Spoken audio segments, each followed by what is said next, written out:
Welcome, everyone. Thank you so much for joining us. I'm Connie Ryan. I'm the Executive Director of Interfaith Alliance of Iowa, and this is Crossroads by Zoom. We have continued to have a lot of snow and snowpack on roads. Welcome, everyone. Thank you so much for joining. I'm getting some echo. Iowa, and this is Crossroads by Zoom. We have continued to have a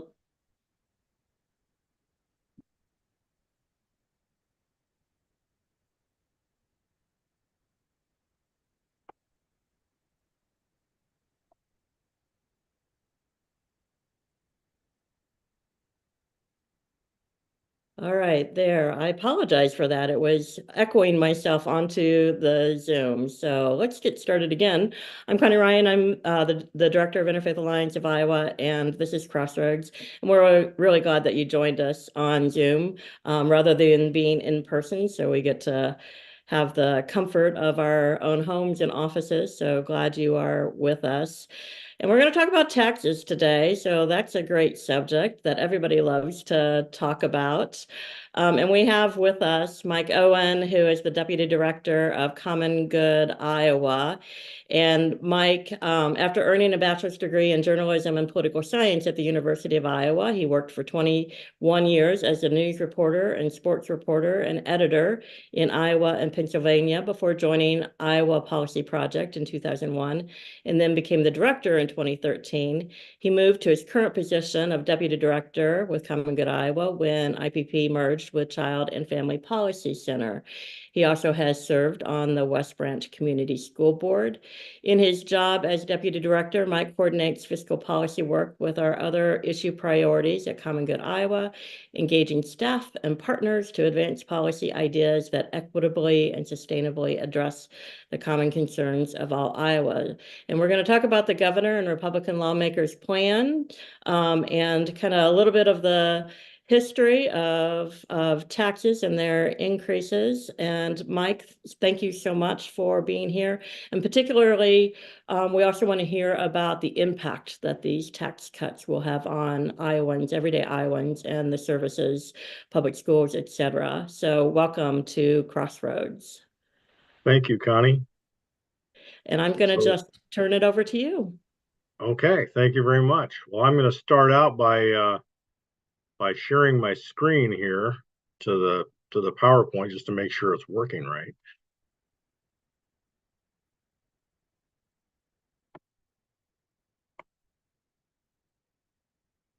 Does that look right, Connie? Okay. Okay, so Connie wanted me to talk about Iowa's tax catastrophe in the making, and tax catastrophe is not actually a word that we've used at Common Good Iowa, but I see nothing wrong with it. What we were kind of called out in the governor's condition of the state address the other day by because she didn't like the fact that we had called the tax plans back in 2022 a recipe for disaster. But we're going to go over why that is a legitimate characterization of what we have in front of us. And actually, it's probably just going to get worse by what's being proposed. So let's get into this discussion. So I'm going to start out by, see if I can. I always like to start out tax discussions with this quote from Oliver Wendell Holmes: that taxes are what we pay for a civilized society. You know, whenever we talk about taxes, we need to talk about the services and the public structures that we have, because that's the whole point of taxes to begin with. So if people are talking about tax cuts, they need to be asked what they're going to cut in terms of services, because these things do go hand in hand. I was thinking about this morning. Actually, it's almost appropriate that we weren't able to do this in person, that we had to do this because of the weather, go to Zoom, because I was out shoveling snow, and I thought, didn't I just do this the other day? And the snow isn't gone yet.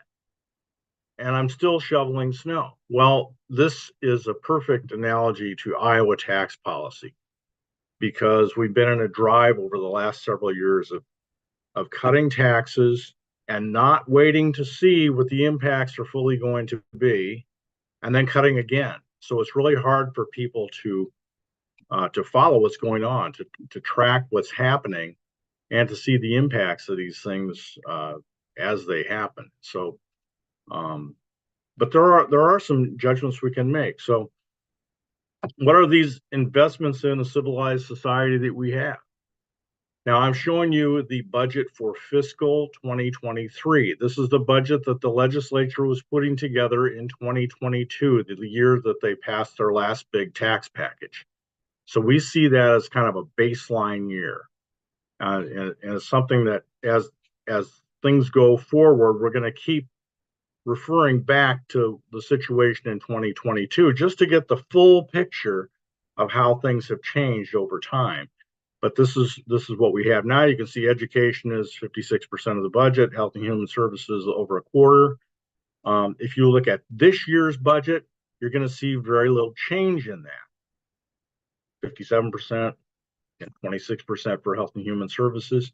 So that part, in terms of what we think we need to fund, has not changed markedly.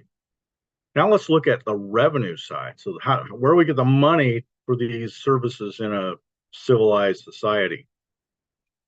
And this is what it looked like in 2022 when they were putting the budget together. Half of the budget was the personal income tax. And you'll recall at that time when we were saying it was a recipe for disaster, what they were talking about, there were legislators that not only were talking about, and the governor talking about big tax cuts that they ultimately passed, but also they were talking about eventually eliminating the state income tax. So you can see eliminating the income tax would be half of the budget. And even the cuts they're talking about are significant, the ones that actually passed. But this was 2022 for the fiscal 23 budget. This is what it looks like this year. And you can see that already with the plans the governor has, that income tax piece is a smaller share.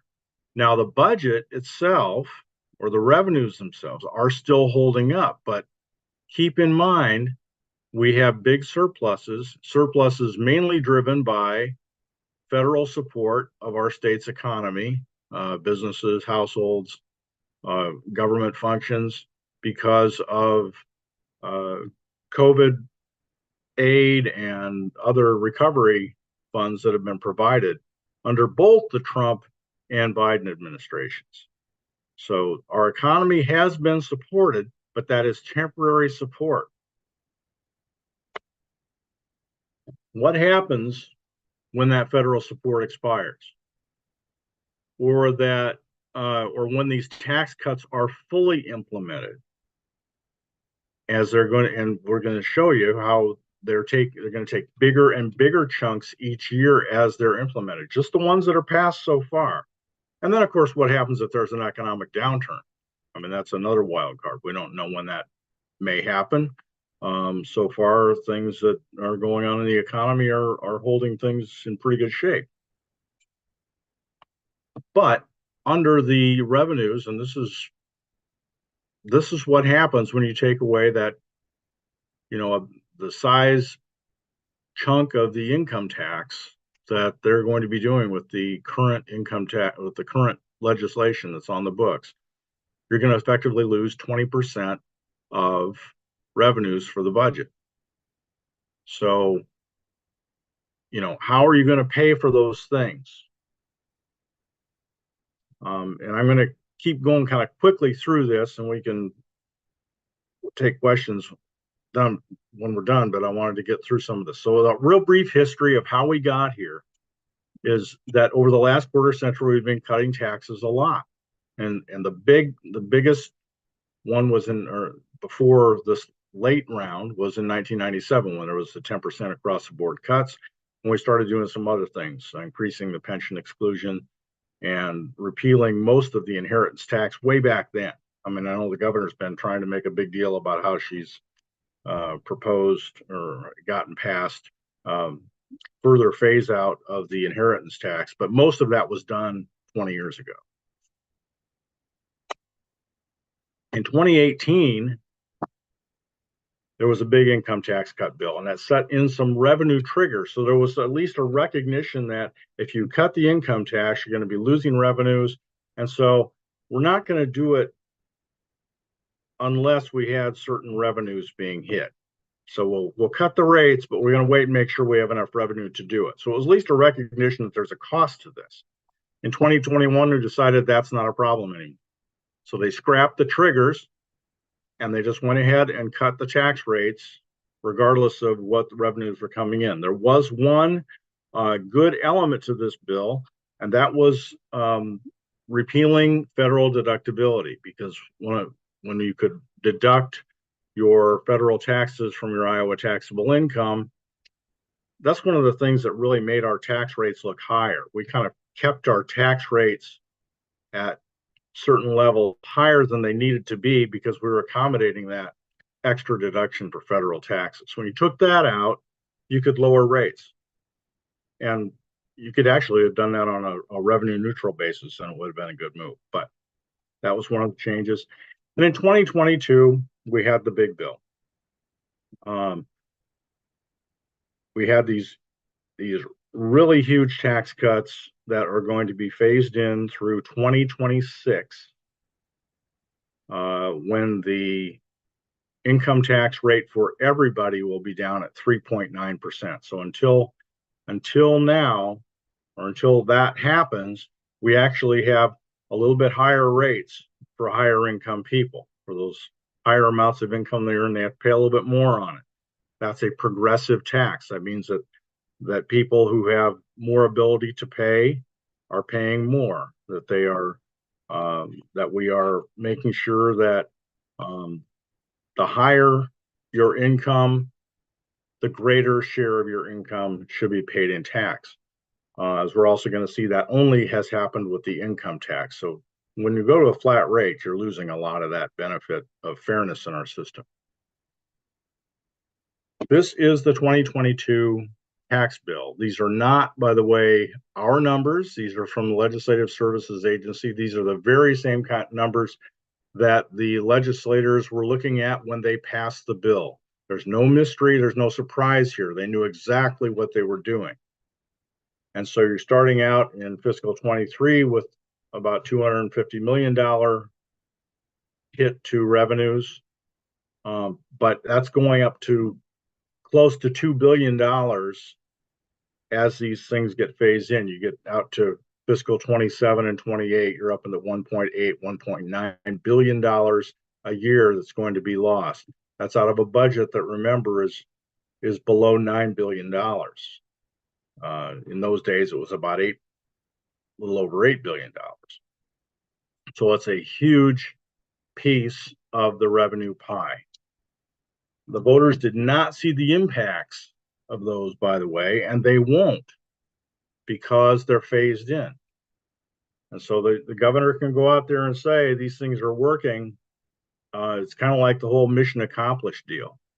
You can't say that. They have not even seen the impact of these things yet. The biggest impacts are yet to come. And the governor's bill that she proposed in the last couple of weeks, and that is right now, there's a version in the House. It's House Study Bill 543, HSB 543. What that will do is, instead of in 2026 having a 3.9% flat rate on our taxable income, it'll be this year. She would go right immediately to a flat rate this year of 3.65%. And next year it'll be 3.5%. So she's cutting faster and she's cutting deeper right out of the box.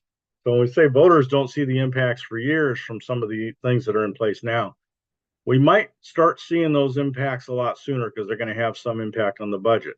Again, they can put it off as long as they have a surplus. So um, that is disguising some of the impacts that we're going to see down the road. When surpluses go away, it's going to be a much different picture. Now, in the Senate, there's a bill. This is last year's bill. It's still technically live. I understand there's some other legislation being drafted right now. I don't know what's in it. I'm not invited to those meetings. But the Senate bill by Senator Dawson from Council Bluffs would phase in a 2.5% flat tax in 2028. And then it would set up a procedure so that you could actually eliminate the income tax using revenues from the Taxpayer Relief Fund. So really, and LSA has pretty much said that under that bill, by the end of this decade, the income tax would be gone because you'd be taking the income tax down to 2.5% by 2028. And you would be following up in the next year and a half to analyze how much money was in the taxpayer relief fund, one-time money, mind you, to permanently eliminate the remaining tax rates. And they say that could be done in that first time. So basically, by 2030, we would have no income tax. So you go back to that pie chart we showed earlier, that's half of the budget. And there is absolutely no discussion about replacing a dime of it.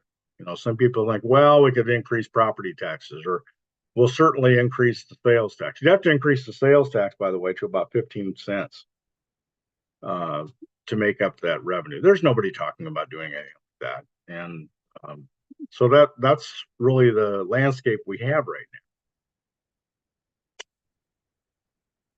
Now, the governor, when she was talking about this last year, she went out to speak to the Cato Institute in Washington. She didn't make this in a speech in Iowa. She did it to a national conservative group. And she was endorsing the idea of getting rid of the income tax during this term, during her term. So she has spoken in favor of that concept. She also said, we see revenues grow, so it works. She's wrong. And by the state's own numbers, we're not seeing revenues grow, and it doesn't work. This is from the 12-month tax memo that it's on the legislature's website. It's sent to the legislators, I believe every month by LSA. But as they show, the individual income tax revenue has declined in 14 of the past 15 months. Growth is negative over the last 12 months. And that's the impact of, as this follows in their own language there, we have decreased individual income tax rates, plus we fully exempted retirement income. There is just no way to, I mean, this is just math. You take away those revenue sources and the revenues are going to go down. It's not spurring extra activity in the economy to pay for itself. I think that's long disproven economic spin by the far right. It does not work. So where are we right now on who pays taxes in Iowa? And what I just talked about was a lot of the revenue impacts. We like to look at both the revenue and the equity impacts of tax changes in our state when they're being discussed. So this is what we see from the latest analysis by the Institute on Taxation and Economic Policy. They really are the gold standard for this sort of analysis as to how tax systems affect people across the country. Every state, they do this report called Who Pays, and they just put out their latest report within the last couple weeks, last week. And this shows where we are right now. In 2024, this is what our tax system looks like in terms of state and local taxes.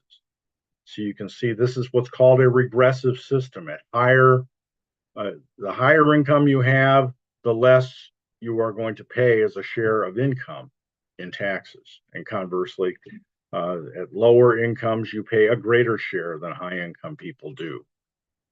Is it more money that the higher income people pay? Certainly it is, but it's a smaller share of their income. And this is how it breaks down if you look at the various taxes.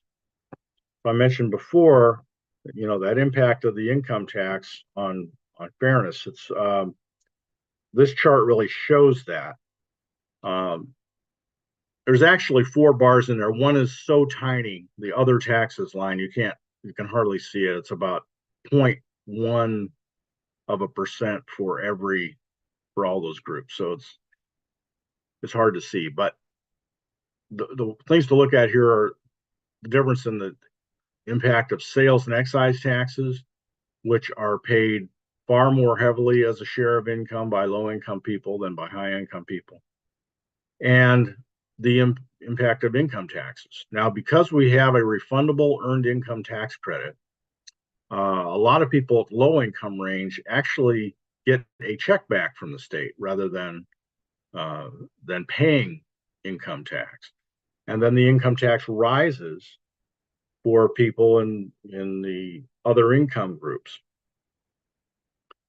This is going to change when you go down to a flat rate, because this is the way it stands in 2024.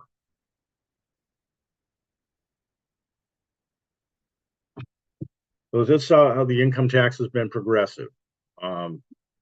There's some data here. I'm not going to run through this. I want to keep moving along, but we can get you these numbers if you'd like to see them. But all these things come from state reports on the income tax. This is how we want to show how the current law, it really demonstrates how it helps those high earners first. So when we have an income tax that right now, or I should say last year, was at 6%, was the highest rate. It only affects that level of income above $150,000. And so if you're making $100,000, you're paying in that, you have that 5.7% rate for everything from 60,000 to 100,000. And then, so everybody pays these rates at these levels. So your first $12,000 is at 4.4%, and the next, $40,000 is at 4.8, and then the next amount is a higher amount. And then, as it was last year, that last piece was at 6%. So what this legislation did is that year by year would wipe away one of those categories. And so now it's everybody above $60,000 would be at 5.7%. So it's about $60,000. That's a round number. 5.7% this year. Now the governor's bill again would take that down right now to 3.65% in this year. So each time it strips away these things to where in 2026 we would have that. Now this is how that works with the governor's bill.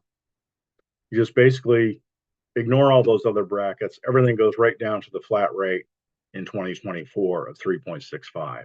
And then next year it would be 3.5.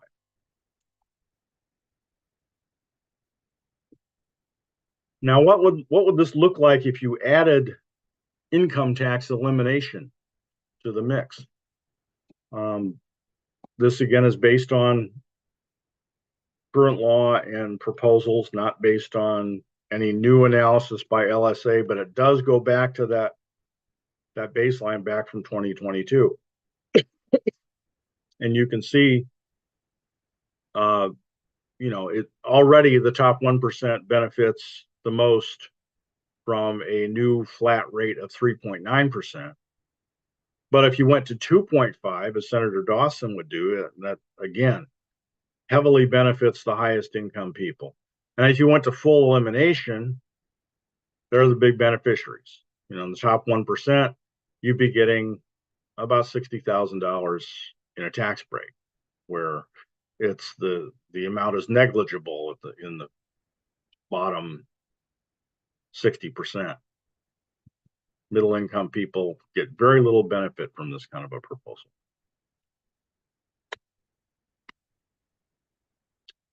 This is how it worked in terms of this was actually before the final bill passed in 2022, but it's still pretty comparable to what's happening. You got 36% of the benefit would go to 2% of the taxpayers, the way it worked with that proposal. Now, the governor's bill does effectively the same thing. The number there is 30% for if you did the governor's proposal this year, 30% of the benefit goes to 3% of the filers. And 2/3 of the total benefit goes to 20% of the filers. So that those three bars over on the right. But you can see at the top levels, it's about $22,000 for the top 1%.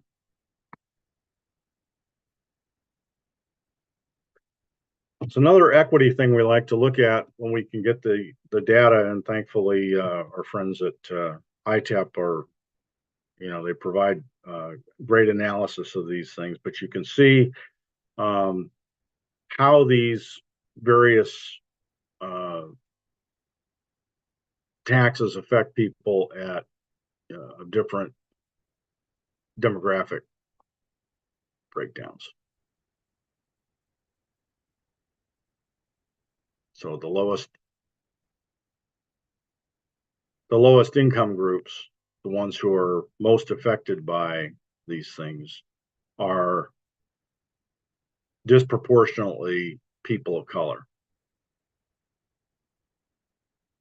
So when you have an overall system that affects them, that's adding to the inequity overall in our system. And finally, one of the things that we want to get to is how we're budgeting for these things. The governor has been actually, last year's budget, she actually set up a budget that was spending about 83% of the available revenues, 83% of the available revenues. So almost, it's not over exaggerating to say about $4 out of $5 that were raised were being actually invested in services that help Iowans, and the other dollar was being set aside for tax cuts and other surpluses. That's what last year's budget did. And those kinds of things have been done to build what's known as the Taxpayer Relief Fund. So the way our budget works, if you have surpluses, they spill over into our emergency accounts, our rainy day funds, and when those are full, they go to the next things. Among them, the Taxpayer Relief Fund gets a share. It's based on a formula, but the Taxpayer Relief Fund, while limited in a given year to how much it can get by that formula, is never capped. So it can go as high as they want to build it. And right now, they've decided, as you can see from this chart, to build it very fast.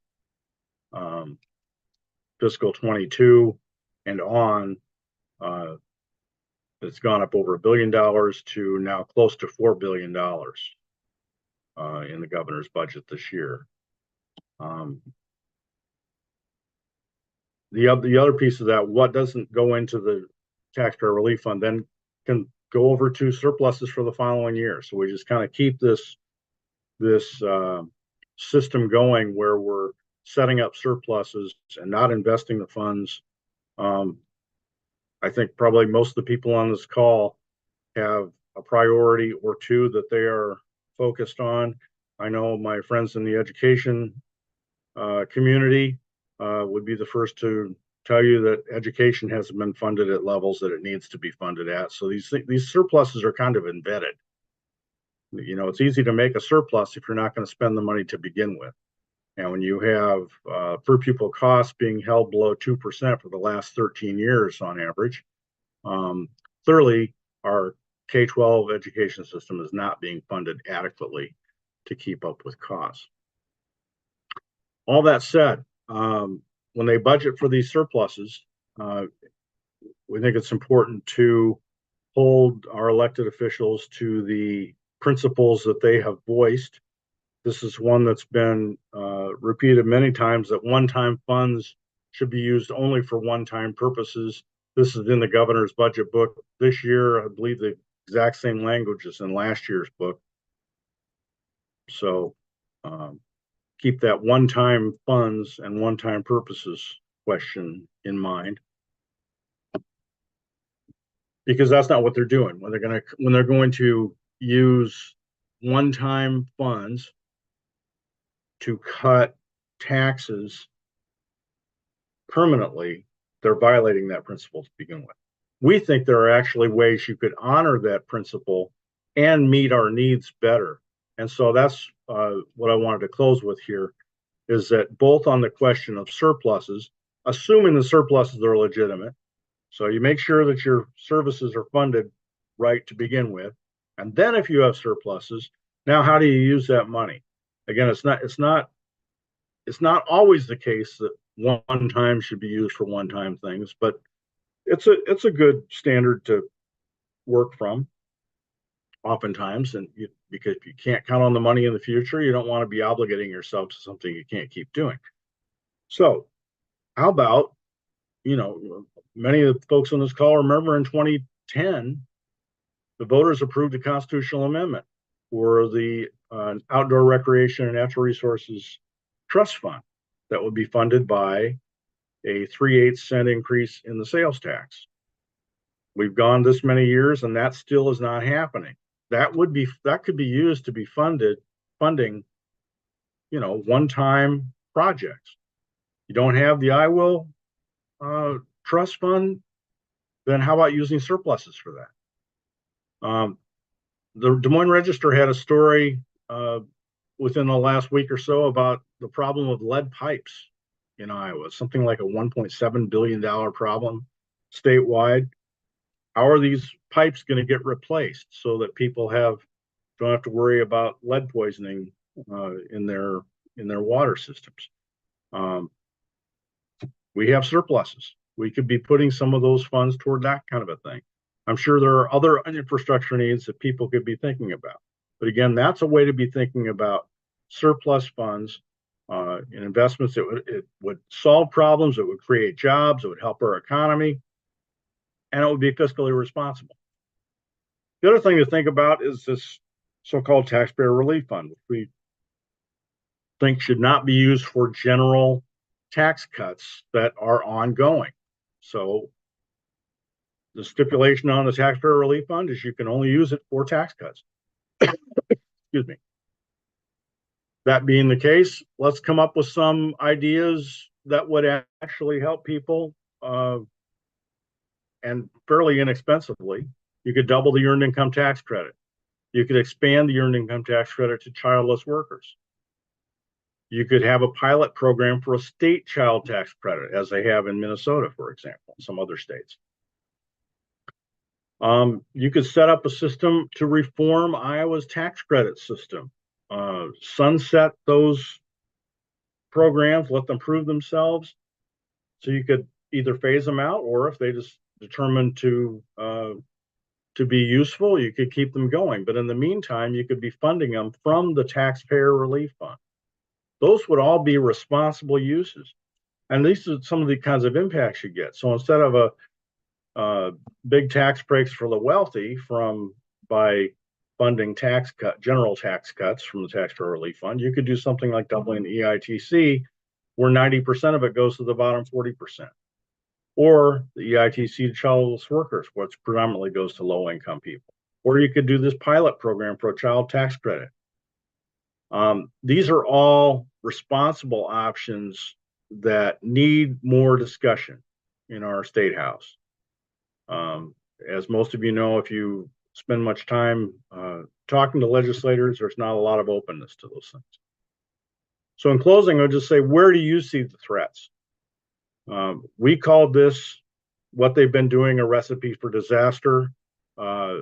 We think the facts bear that out. The math bears that out. And they have done nothing to show otherwise, that they're going to address the real threats to our public services that are coming in the next 2, 3, 4, 5 years because of these tax cuts they're implementing. We had put together this kind of a board game that to help people illustrate it at a conference we had. And so we asked people to put, where do they see the threats coming on these things, and to put little blocks representing those, a 20% increase, or excuse me, a 20% cut in the resources, where they would see the threats coming. And the overwhelming response at the end of the exercise is, we don't want to play this game. Well, we have to get legislators not wanting to play that game, because somebody is going to have to down the road, whether it's, whether they're Republicans or Democrats, whether they're people who are currently serving or not, this governor or another governor, somebody's going to have to deal with the mess down the road. So that is where I want to leave it, to open it up to questions. Thank you so much, Mike.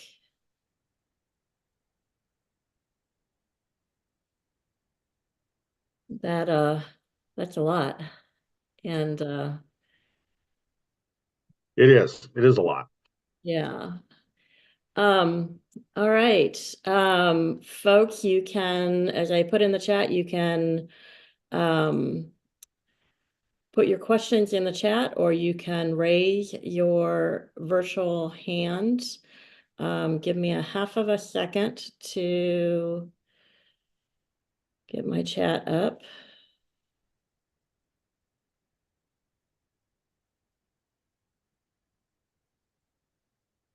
All right, we got a lot going on in the chat. Marty Anderson says, I don't pay my taxes to create a surplus. I pay taxes to make the state better using our tax budget. Absolutely. I'm going to go to Senator Cornbach, who has his hand raised. And I've unmuted you, Senator. Well, thank you. Thanks, first of all, to Mike for his presentation and all the good work that he and his organization have been doing to clarify this budget situation. I just wanted to follow on with some of the consequences. He said people in the education community would be first to say, talk about the shortfall. So I'm first. I'm the ranking member on the Senate Education Committee. I've been tracking education expenditures ever since Reynolds took over the governorship, and matching that with inflation. Our Republican friends will tell you, yes, they've been increasing funding every year. The problem is they haven't kept up with inflation. If your costs are going up faster than your revenue, then you're going to have to be cutting, and that's what our schools and colleges and community colleges have been doing. In particular, this taxpayer relief fund, 2/3 of that taxpayer relief fund can be accounted for by the failure of the Reynolds administration to fund public education at all levels. Primarily, the shortfall is in K-12. This year alone, as compared to where we were when she took office, adjusting for inflation, we're more than $500 million short. All right, $528 million. That's almost $800 per kid for regular program kids. We've been talking a lot about the area education agencies, the AEAs that help to serve our special needs kids, our special ed kids. For the level 3 special ed kids, the kids who are in the greatest need, the shortfall is $2,900 this year as compared to where we were 7 years ago, adjusting for inflation. Of the supposed $2 billion surplus this year alone, 1/3 of that comes from shortchanging education relative to inflation. So we're already really hurting as far as meeting our kids' needs. I keep telling people that I use the visual analogy with the existing tax cuts. We are in the process of going over the waterfall. maybe we fall in the first 10 or 20 feet. Niagara Falls is about 150 feet down, and you go faster the further down you go. So that's kind of where we are. Oh, and I would be happy to share my figures. I have a PowerPoint presentation. I'd be happy to share that with anybody who wants. I can put my email in the email address in the chat. Thank you, Senator. Thank you for that additional information. I'm going to go to the chat. Mary Ellen says, I need background on taxpayer relief fund, when it was established, how it's funded, and kind of the stated purpose of it. Can you touch on that, Mike, briefly? Because we have a lot of questions. I can't. I can't recall the year that it started. Maybe Senator Cornbach will remember that year, but it's not been in place a real long time. It's just that it's been much lower. This recent increase, this last 3-4 year increase that you're seeing in that graph is the big change there. It comes from surplus money. So it's the idea behind it was we're going to give the money back to taxpayers, and we're going to create this fund to do it, so that you have a surplus, you put money into your rainy day funds, your economic emergency funds, cash reserve, a cash flow account, and then after that, a chunk needs to go into this taxpayer relief fund. That was their idea, and there have been different approaches as to how then to use it. But the key thing is, the money from that fund actually has to be appropriated by the legislature to a specific tax cut. So when you see people, I've heard some people thinking, well, they're paying for this through the taxpayer relief fund. No, they're not. They're not. They're not appropriating a dime from that taxpayer relief fund to pay for these tax cuts. They may do that in the future. That's what Senator Dawson's plan is on how he would ultimately eliminate the income tax, or it was his plan last year. We're waiting to see if he has a new bill this year.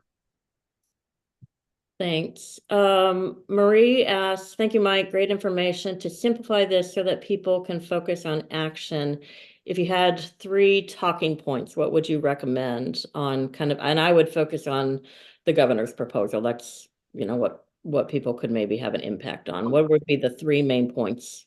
The first point is to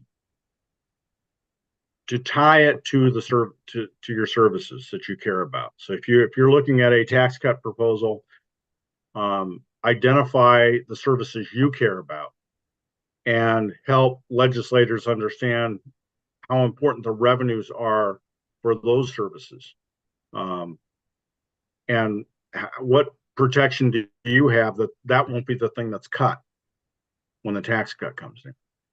So it's tie the tax cuts to services.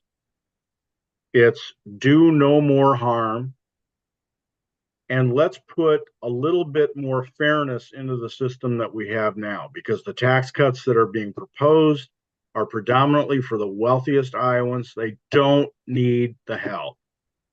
And there are things we can do to make things easier on families who are struggling economically.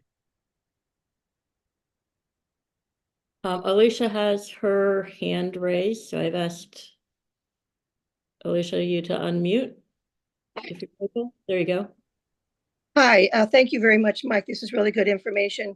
My question is, I believe that we have a real life example of what happened in a nearby state, Kansas, when they cut their taxes dramatically a few years ago. Can you talk about that a little bit, Mike? Yes, and in Kansas, when they made quite drastic cuts, that's a great analogy, Alicia. And it's one that we've done a few times, but I didn't do that in this case. I probably should have, because it is such a good analogy. They cut their taxes so severely that even people who supported the tax cuts when they happened recognized the error, the things were crashing down. They were closing schools and they were having all sorts of problems because of the tax cuts. So they reversed a lot of what they did. Not all of it, but Kansas is a good example that they had to correct course. And clearly we will have to do that. And we can learn from Kansas before we actually make these bad choices that put us in the same bind Kansas had. Steve asks, if we accept the Republican idea that we absolutely have to cut taxes, why don't they propose cutting the regressive sales tax and keep a progressive income tax? Your thoughts on motivation? I can't talk about motivation. I can talk about what I've heard in the past. There are many. It's a philosophy. It's one I don't particularly agree with, but some people think that taxes should be based on consumption, which is a sales tax. And so this follows that idea. There are some people used to push something. I remember Congressman Steve King used to push a national sales tax that people were calling the so-called fair tax. It's not fair. There's nothing fair about it. They were twisting the idea. So that's all I can say. They peddled this idea that it's more fair to tax everybody the same, when in fact those taxes are tougher on low-income people than they are on high-income people. Iowa's actually, they've also peddled this idea that Iowa's taxes were somehow out of line. I mentioned earlier in the presentation about in the 2018 bill when they got rid of federal deductibility. That was something that Iowans for Tax Relief and others fought tooth and nail against changing about 10, 15 years ago. But they actually, when they were able to work it with some other tax cuts, and when it was their idea, then they were able to come around. But that actually had put some a little bit fairness and added some transparency to the system, because our rates made a little bit more sense to people. I don't know if that helps. Martha asks, when the state lowers property tax, doesn't that reduce local monies to fund local services? Yes. And there are some of the recent property tax bills that have cut either valuations or levies or held levies that that these are not fully in discretion of the local folks. They will temporarily buy off the those complaining about it by putting some state money into the pot for it, but that goes away, as we saw with the commercial property tax backfill issue. I think that it probably is going to happen with the mental health funding. There's no guarantee that now that we've gone to, when they took that out of property tax and made it a state funded service, people were thinking they're set. But when you see what's happening to the state budget, I would think mental health advocates should be very concerned about the coming tax cuts at the state level, because there's been this shift to a source that is not as reliable. There's a few questions in the chat about how do we get the Republicans to understand the impact. So, for example, Renee asks, how do you convince GOP legislators to realize that killing services to Iowans because of the results of this flat tax rate push is not going to help with bringing more people into the state? They seem to want to have low pay for people, low help with public school funding for teachers in schools, pushing help for private schools, etc. So more of a philosophical, how do we get Republicans to listen and to understand the real impact and whether or not they care? Well, one thing that the tax cutters have on their side right now is that they are phasing these things in. So people can't see the full impact of it yet. So when you phase in those tax cuts, it's going to be, just looking at the chart, you can see how bad it's going to be to lose $2 billion from the budget in 2 or 3 years. Actually, the governor's saying he'll probably lose somewhere close to that in the next couple of years if that were to pass. We need to get a fiscal note on. But short of having the demonstrated impact on services, they can go on about their business saying, this is just going to make things so much better. They can say, Common Good Iowa is exaggerating that it's a recipe for disaster. Because look, the government is still standing. Well, it's a nonsense argument, but it's one they can make. Because we're not waiting to see what the impact of the cuts are before we cut again. And when we already can see just from common sense that the cuts that they are putting in place, when they are implemented, are going to have big impacts on services. There's no way for education, for example, to escape when over half of the budget goes to education, and you're going to cut anywhere from 20% to 50% of the state budget with these income tax cuts, whatever form they wind up taking. There is no way for education not to be hit. There's no way for Health and Human Services, which is over a quarter of the budget right now, to not be hit in some way. Will it be a Medicaid optional services? Will it be, we don't know, because the legislators won't tell us. They won't say, we can do away with this service, so let's cut the budget, cut the taxes X amount. They just say, let's cut the taxes and let the chips fall where they may, because it's all going to work out fine. That's really the message we're getting. And keep in mind also, service advocates in general are not brought to the table for any of these discussions. These discussions are being made behind the scenes. They're not transparent. It's one of the reasons that we're on this call today. I'm relaying information that we're able to distill from the documents that are out there, but they're not having public hearings on these things. They're not having discussions to really figure out the best way to do it, except among the people they want to hear from. Right.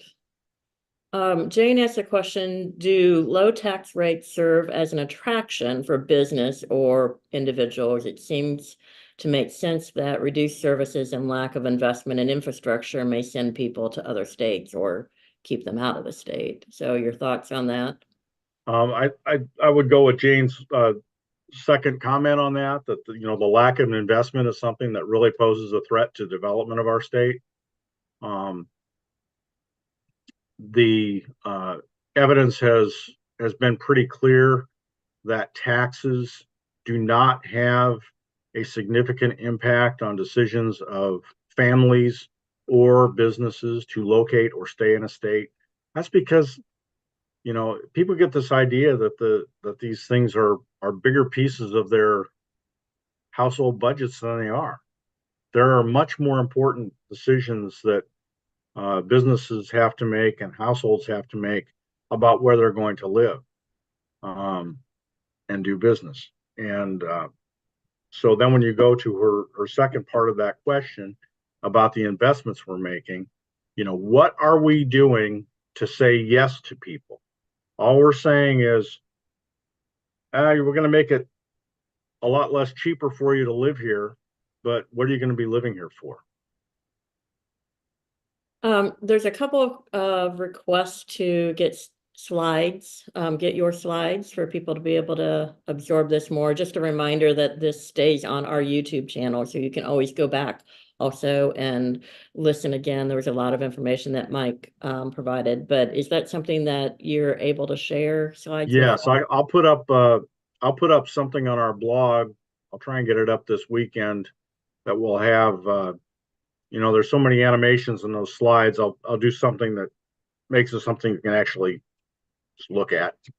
Yeah, that'd be great. But I'll put that on our blog on commongoodiowa.org. Yeah, so folks, give him a day or two or three, and then go to commongoodiowa.org, and you should be able to see it there. And of course, again, you can go to our YouTube channel and see the whole presentation. Some of those charts are in other places. They're just not only necessarily in one place. But I would mention that ITEP analysis about who pays taxes in Iowa, the whole who pays book is available just going on the itep.org website. But we also have pieces of it on our website as well. Yeah. A couple of folks have also mentioned the clash of these tax cuts with the amount of money the state is paying on school vouchers as well, and how that's going to amplify the issues that we have in the state. It will, because it's one more pressure on the state budget, because you'll recall, you know, a lot of the additional expense of the vouchers, you know, there was this idea that there wouldn't be that much greater expense because people would be going over from public schools to private schools. Well, we've seen that so far, the vast majority of the students benefiting from these vouchers were already in the private schools. So it is an additional expense, an additional expense on a pot of funds, the state general fund, that will definitely be shrinking as these tax cuts are implemented. So there is a significant impact of this. Again, it's going to be something that we may not see for a year, 2 years, but it'll be as those surpluses go down. And if you look at the budget, you can see the governor is already planning on a surplus this year of under $1 billion if she gets her tax cuts passed, because there will be less money available. If you cut taxes even further, it'll shrink even more. And that's in good economic times. Again, you have a downturn. We don't know what the budget situation is going to look like. Like a lot of the people on this call, I can see them on the windows here, have been around when we've been in situations where we actually had to have across the board budget cuts, or holding down our budgets because of economic situations. Yeah, it is a scary time, and when all of that comes to be, it is scary for all of the services, in my opinion, particularly public education, because that's such an important and huge amount of the budget. So Alicia had one last comment I want to share with you. We also appreciate the good work of Common Good Iowa and are pleased to donate to this important education and advocacy organization. So I'll just say that out loud. And Common Good Iowa always does such good work. Mike Owen, I am so grateful to you and for you spending time with us. And there's a lot of good comments and additional questions, but we are running out of time. So thank you so much for being with us on Zoom. And this probably was a good way to do it anyway, just because the slides and all of the information anyway, but I'm glad that you could join us through technology. And thank you to everybody who has joined us on this Zoom. We're glad you could be with us and learn about this important topic. Do use your voice. Do talk with your legislators about this. Talk with them about the impact. And as Mike said, the services that you care about mostly, and how it will be impacted when there's not enough revenue coming into the coffers of the state of Iowa in the days and years to come. So thank you for being with us. I am going to close this out. Take care, everyone. Thank you.